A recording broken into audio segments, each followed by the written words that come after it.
Good morning बच्चे। कैसे हैं आप सभी लोग? मुझे उम्मीद है आप सब लोग बहुत अच्छे होंगे। और जिस प्रकार से मैं प्रश्नों को सरल करके आपके सामने लेकर आती हूँ तो आप उसको बहुत आसानी से याद कर पा रहे होंगे। हम विज्ञान विषय को पढ़ रहे थे। हम परीक्षा में प्रश्नों को कैसे सरल तरीके से याद करें, हम इसको सीख रहे हैं कि ताकि हमें ये परीक्षा में जब हम पढ़ने बैठते हैं तो कई प्रश्न ऐसे होते हैं जो हमको बहुत कंफ्यूज करते हैं, तो हम इधर का उधर उधर का इधर ऐसे आंसर लिख देते हैं। तो इसी तरीके को मैं समझाने के लिए आपके सामने आई। मैं सुनंदा नागले शासकीय हाई स्कूल ताकू से आपके पास प्रकाश लेसन से मैं कुछ क्वेश्चन समझाने के लिए आई हूँ। उसको ध्यान से समझना। चलिए शुरू करें।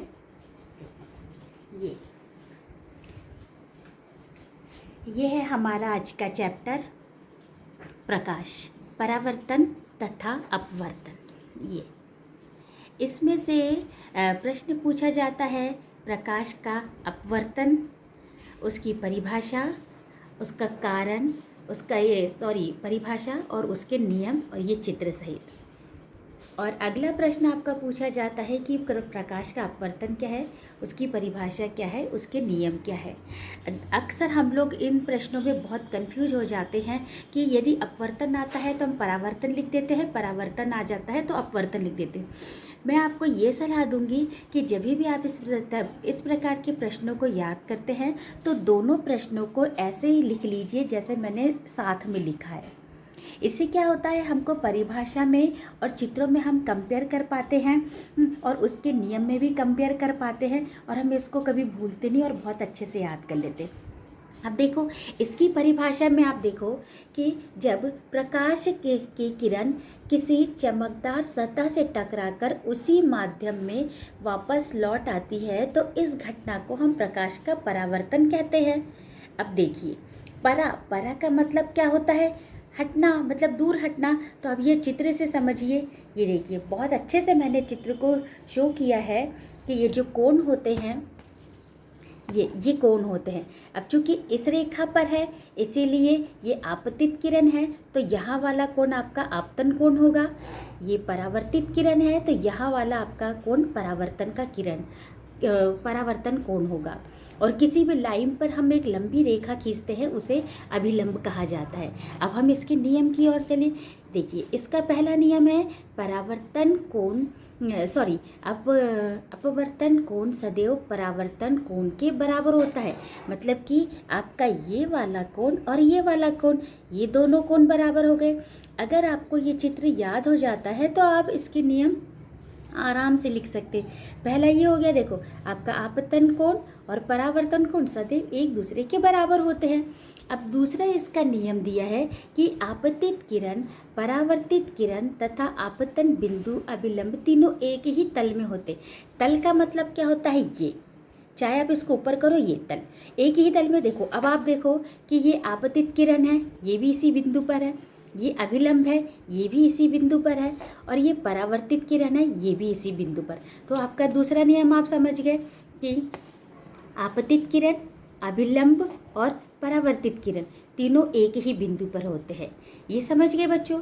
इसका चित्र भी बनाना बहुत आसान है। अब हम परावर्तन की तरफ चलते हैं। परावर्तन की परिभाषा देखिए कि जब कोई प्रकाश किरण एक माध्यम से दूसरे माध्यम में आती तो अपने मार्ग से विचलित हो जाती। विचलित का मतलब होता है कि अपने मार्ग से हट जाती है। तो आप इसके चित्र को भी ध्यान से देखिए। ये देखिए अब इसके नियम को जरा ध्यान से।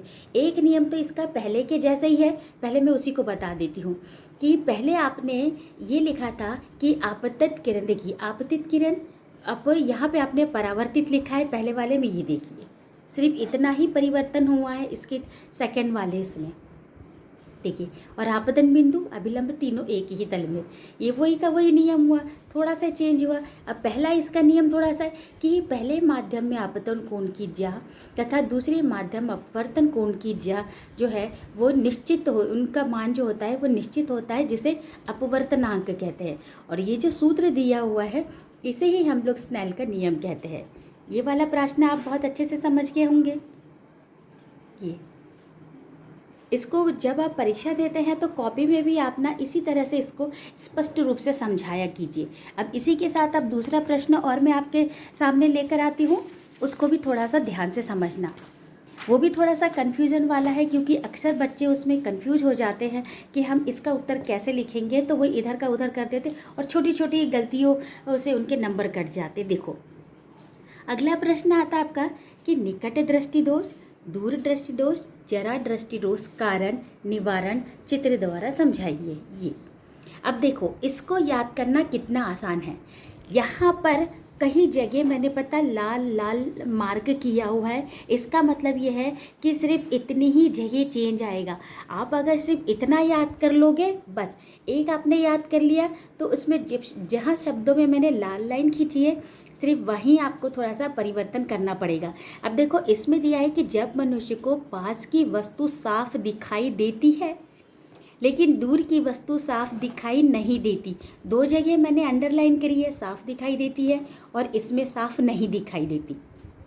ठीक, अब इसका कारण भी देखिए कि इसके कारण में नेत्र लेंस और रेटिना के बीच दूरी का बढ़ना, मतलब बढ़ना में मैंने लाल लाइन खींची है, और यहाँ पे नीचे देखिए नेत्र लेंस में फोकस दूरी का कम होना, यहाँ पे लाल लाइन खींची है। इसके निवारण में लिखा है कि अवतल लेंस का उपयोग किया जाता। ठीक, अब ये वाला आप समझ गए। अब जस्ट इसके दूर दृष्टि वाले में आइए। देखो ये देखो पहले वाले में लिखा था कि पास की वस्तु देखो साफ दिखाई देती है, अब यहाँ पर सिर्फ नहीं लिखा है मैंने, देखिए। ठीक, अब यहाँ पे लिखा है कि दूर की वस्तु साफ दिखाई नहीं देती, अब यहाँ पर मैंने लिखा है देती है। यह आ गया बच्चों समझ में। अब इसके कारण भी देखिए, इसके कारण पहले वाले में लिखा है कि दूरी का बढ़ना लिखा है, दूसरे वाले में लिखा है दूरी का कम होना। यहाँ फोकस दूरी का कम होना लिखा है और यहाँ फोकस दूरी का बढ़ना लिखा है। इतना ही अंतर आया। अब इसमें अवतल लेंस लिखा है और इसमें आपका उत्तल लेंस लिखा है। देखा बच्चों कितना आसान हुआ कि मतलब अगर आप एक याद कर लोगे तो आप दूसरे को बहुत आराम से याद कर सकते हो और इसमें ज़्यादा टाइम भी नहीं लगेगा। और इसी तरह से जरा दृष्टि का भी एक दोष है, जब मनुष्य को न पास की वस्तु साफ दिखाई देती है न दूर की वस्तु साफ दिखाई देती है। और इसके निवारण के लिए द्विफोक्सी, मतलब कई ऐसे चश्मे आपने देखे होंगे जिसमें मतलब कि मोटा पतला दोनों प्रकार के उसमें लेंस लगे रहते हैं, उस प्रकार के जो चश्मे होते हैं उसको द्विफोक्सी लेंस कहते हैं। देखा बच्चों, है ना सरल, और इसको याद करना भी कितना आसान है। ये एक तरीका होता है कि हमको प्रश्नोत्तर याद करने का। अगर आप इस तरह के प्रश्नोत्तर याद कर लेंगे तो इसमें आपके सही जोड़ी भी इसी में से आपकी बनती है, सही जोड़ी बनेगी, सही विकल्प भी इसी में से आएगा, खाली स्थान भी इसी में से आएंगे। और आपको एक पूछा जाता है निकट दृष्टि दोष के लिए कौन सा लेंस का उपयोग किया जाता है या दूर दृष्टि के लिए कौन से लेंस का उपयोग किया जाता है, ये तो आपको इसमें आप कंफ्यूजन नहीं होना। हाँ, एक चीज़ और बता रही हूँ, जब हम लोग पढ़ते हैं तो इसमें ये आता है कि निकट में कौन सा यूज़ होता है, तो आप निकट, क्योंकि इसमें कोई मात्रा नहीं रहती है तो अवतल का हमेशा ध्यान रखना। जब दूर आता है, दूर बोलते हैं तो ऊ की मात्रा आती है उसमें, तो ऊ का मतलब होता है उत्तल। आप इतना ध्यान रखेंगे, दूर और उत्तल, ऊ की मात्रा आ गई तो मतलब दूर दृष्टि दोष के लिए हम उत्तल लेंस का यूज़ करते हैं। तो जब आप दूर दृष्टि में उत्तल लेंस बता देंगे तो उसका जस्ट उल्टा आप निकट दृष्टि दोष के लिए बता सकते हो। और परीक्षा में आप इसी तरह से अगर लिखेंगे ना, आपको बहुत अच्छे से नंबर मिलेंगे और आपको ये आसानी से याद हो जाएगा। बहुत सारे प्रश्न इसमें आपने कवर कर लिए हैं, कम से कम 1 नंबर वाले, 2 नंबर वाले हैं, 4 नंबर वाले। ये ज़्यादा टाइम भी नहीं लगता और हम लोग को एग्ज़ाम की कॉपी भी ऐसे ही सुंदर लिखनी चाहिए जो काफ़ी अट्रैक्टिव हो। Thank you.